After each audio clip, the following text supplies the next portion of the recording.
یو ملګری تاسو کوي چې انسان د قربانۍ لپاره سم ځناور واخلي، یعنی د عیب وغیرہ نه پاکي، او بیا د قربانۍ نه مخکې د عیب جن شي، یعنی غوږی کټ شي یا کانې شي، سترګې په سبا نیولګي یا لکه وغیرہ ته کټ شي. نو په دې صورت کې د باندې قرباني بیا جایز ده کنه؟ نو جوابدار فقهو لیکلي دي چې کله دا ځناور مالدار سړی اغستې وي او د عیب نه پاکي او د قربانۍ نه مخکې دی کې عیب راغی او د بیا هم صاحب نصاب دی، نو د باندې دوباره بل ځناور اغستل دا واجب دی او دا عیب جن ځناور به نه قرباني کوي.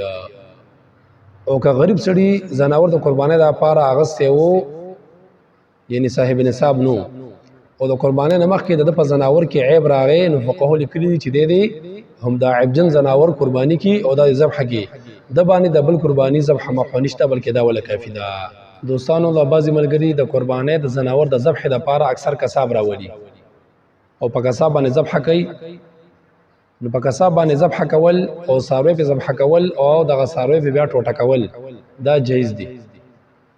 خو دې کې بعضی خلک دا غلطي کوي چې بیا دغه کساب ته اجرت هم دغه ځناور د غوښې نه ورکوي او یا ول پکې سرمن ورکي. نو فقهو لیکلي دي چې د کساب ته په اجرت کې دغه ځناور غوښه ورکول او یا دغه سرمن ورکول دا جایز نه دي.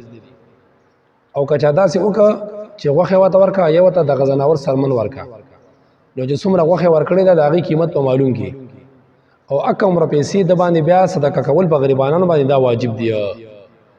او که سرمن ورکړي د سرمن قیمت په معلوم کې چې سور په سرمن ده اکه روپیا په غریبانانو باندې صدقه کی، نو قرباني به ټیک شي.